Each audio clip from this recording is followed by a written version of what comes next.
It all comes down to thinking when it comes to being wealthy. You have to accept the notion that you're deserving of having unlimited financial resources. Even though you may desire all that money, your daily habits and everyday activities may actually prevent prosperity from entering your life. Working hard, choosing wisely, and allocating your time and money to endeavors that'll provide you the maximum return on investment are all essential components of being wealthy. There aren't many ventures or concepts that can get you to $1 million or more quickly.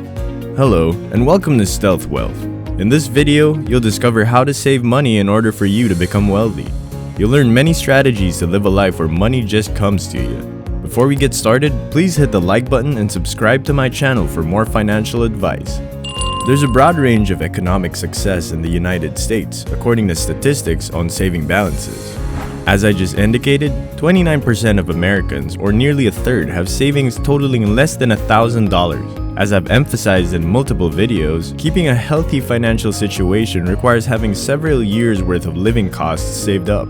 It's reasonable to conclude that this financial safety net is absent given that more than 100 million Americans have less than $1,000 saved. What prevents so many people from putting money in their piggy banks then? Each person's financial condition is unique to them after all. Not being able to pay their expenses, not prioritizing saving, not earning enough money, and attempting to pay off debt are some of the most popular excuses for not saving. Living expenses rise annually, and earnings are growing along with them. It makes sense that so many individuals have minimal or no savings. That's why it's very relevant, especially nowadays, to save up money. First tip that I'll teach you is to limit your credit card spending. Credit cards may offer a momentary sense of comfort, but the exorbitant interest rates can quickly wipe out your savings. To keep your savings intact and increasing, it's a good idea to keep your debt to a minimum and to minimize your credit card usage. Due to the substantial increases in the cost of everything from groceries to gasoline and mobility, many consumers are turning to credit cards to improve their quality of life. Credit cards can be helpful in an emergency, but if they're not fully paid off at the end of the month, credit card debt can quickly mount. Another thing to think about is what to do if you've decided to use your additional cash to reduce your debt. It might seem logical to prefer credit cards over debit or cash because of the cash back and perks. Some people even decide to use a credit card to pay their rent or mortgage, but you need to be cautious. Be sure there are no credit card processing fees before paying any payment, including your utilities, rent, mortgage, or medical costs. There's often a processing charge of 2 to 3%, which might cancel out any incentives you could receive. Use of a different payment method such as a check or debit card is preferable in this situation. For you to be able to save up money, I'll share with you something very important. However, this method of saving money focuses on living off one income while saving the entire amount from the other. This doesn't imply that you need to spend every cent of your spending income.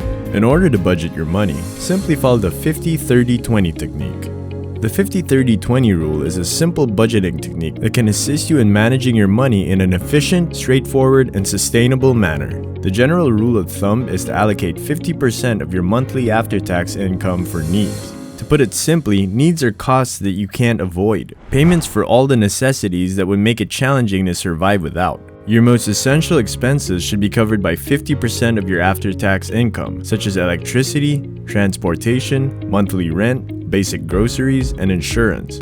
Next is the 30% for desires. Your most basic requirements can be met with 50% of your after-tax income, leaving 30% of your after-tax income for wants. Wants are items that you choose to spend your money on even if you could live without them if you had to.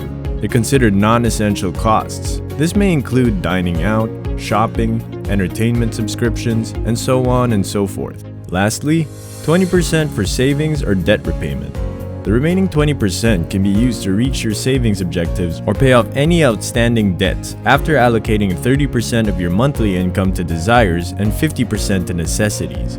Even though the minimum payments are seen as necessities, any more payments are regarded as savings because they lower your current debt and accrued interest. You may create a stronger, more enduring saving strategy by consistently setting aside 20% of your monthly income. It doesn't matter if your ultimate objective is setting up an emergency fund, creating a long-term personal financial plan, or saving for a down payment on a home. This is true. You may make better use of your money by consistently maintaining a balance between 3 key areas of expenditure. You may also spare yourself the time and frustration of going into the specifics every time you spend by keeping track of only the 3 main categories. When it comes to budgeting, one main query is, why can't I save more? The 50-30-20 guideline is a terrific method to resolve the age-old conundrum and give your spending habits more discipline. Whether you're trying to pay off debt or save money for a rainy day, it might make it simpler for you to achieve your financial objectives. A fantastic option to save additional money is through freelancing. I advocate it so frequently here in my channel because it gives you freedom to choose the projects you want to work on, which can transform your job into something more enjoyable. For instance, when I provided business consulting to small business owners, helping them market their enterprises felt both more enjoyable and less like work. Freelance marketing occupations have been increasingly popular as a desirable and respectable career choice as the corporate world has evolved and changed over the past several years. The word freelancing is used to describe a vocation in which an individual works for oneself and is employed on a project-by-project basis by various businesses. Freelancing has a lot of advantages that might increase its appeal to many people as a vocation. The amount you can make working as a freelancer is truly not constrained. Additionally, unlike in a conventional 8-to-5 job, you aren't entirely reliant on one source of revenue. You can increase your income sources, which will enable you to better manage your money and set goals for how much money you want to make. Additionally, it implies that you might begin freelancing as a side business before committing to it as a full-time endeavor. As I've said, companies are increasingly using freelancing as a resource. Businesses can engage a freelancer for a few hours and save money by doing so, instead of employing and training internal personnel. This implies that freelancers can find work at any time. You can practically protect your cash sources and save lots of money without endangering your job or worrying about getting fired by freelancing, because your earnings are directly correlated to how hard you work. Another method you can learn to save up money is through e-commerce. As information technologies advance quickly and the importance of the internet and integrated automation sectors grow, it's now crucial for businesses to use e-commerce not only to maintain their position on the market, but also to increase their market share. The ability of sellers to provide customers flexibility is a significant benefit of e-commerce for businesses. One advantage is that the goods and services are available around the clock. As a result, the vendor is able to provide his product whenever and wherever. Customers are always present on e-commerce sites, and due to the advantages they enjoy, they're inclined to make more purchases there. Free shipping, typically based on a minimum cart value, expedited order delivery, promotions and discounts, and membership benefits are a few of these conveniences. They also discuss reviews of the products they purchase. Positive ratings lead to 2 further e-commerce advantages. One is that the quantity of favorable reviews influences customers' perceptions of your store. Due to its worldwide nature, the virtual World Wide Web presents an excellent opportunity to establish one's own online business. Anyone, regardless of location, may run a profitable online business and govern it using the internet. Starting and expanding an internet business is another way to earn money, especially because you'll probably continue to use the 2-income strategy for years to come. It makes sense to gradually develop a business that'll give you a reliable source of income. Selling software, tangible goods, advertising, or even tutoring if you're an expert in a certain field might be the focus of your internet business. Moreover, unlike freelancing, which is classified as active income, many online businesses can be quite passive in nature, allowing you to bank your income with little ongoing work. One prime example of this arrangement is a blog. Once you have a website set up, you can begin paying freelance writers to draft and publish articles, and over time your site will rank and you can begin ad revenue and sponsored post income with little to no effort. Observing your money increase over time is crucial while you're saving. A long-term investing strategy might offer numerous additional advantages for your money. When we say long-term investment, it's the assets that a person or business wants to retain for a duration of more than 3 years. Stocks, property, cash, and other assets can be used to facilitate long-term investments. The advantage of it is that long-term investing provides your money more time to increase in value.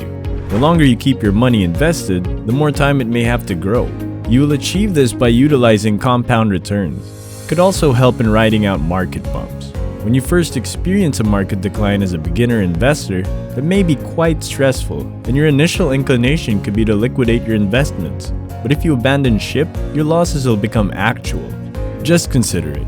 If you stay invested during a downturn, all you'll see on your monitor is a decreasing number. and this number may easily increase later when the market recovers. However, you would really lose money if you took your money out. In addition, long-term investing is probably going to result in significant wealth accumulation. Many people rely on long-term investment returns to plan their financial future, since they lack the skills necessary to participate in derivative markets. It could also consist of interest earned on fixed deposits and dividend income from stock ownership. The correlation between volatility and time reveals the benefit of long-term investing. Longer-term investments often have less volatility than shorter-term investments. The longer you invest, the better your chances are of surviving downturns in the market. Long-term returns are often higher for assets with higher short-term volatility risks, such as equities, than for less volatile assets, such as money markets. Secondly, investing in long-term securities as opposed to short-term ones offers tax benefits on capital gains. Long-term gains, those held for more than a year, are frequently taxed at rates lower than your income tax bracket. On the other hand, short-term gains are subject to normal income tax. You could save other charges by investing for the long term, such as transaction fees associated with active trading. If you retain your shares of some mutual funds for a long time, sales costs could be postponed. There are several benefits to making long-term investments. Long-term investment has many common objectives, including saving for retirement or a child's education, a future home, or money for your parents' long-term care. Once you've made the decision to invest for the long term, you'll need to select some investments and strategies based on your risk appetite and desired returns. These investments and strategies include buying and holding investments and long maturity bonds, as well as tax sheltering and growth stock investments. Finally, before making a long-term investment, you should be aware that it has advantages as well as disadvantages, including a lack of liquidity and higher business risk. A person who learns how to save 10% or more of their salary over the course of their lifetime will become financially free. Creating the practice of saving a portion of your income each and every pay period is one of the wisest things you can do for yourself. The degree to which people save money determines how stable and prosperous they are as individuals, families, and even societies. Saving money today ensures the safety and opportunities of tomorrow. Click the like and subscribe button right away if you want to switch from the life you currently lead to the life you truly deserve. Don't forget to hit the notification bell to update you on my latest videos.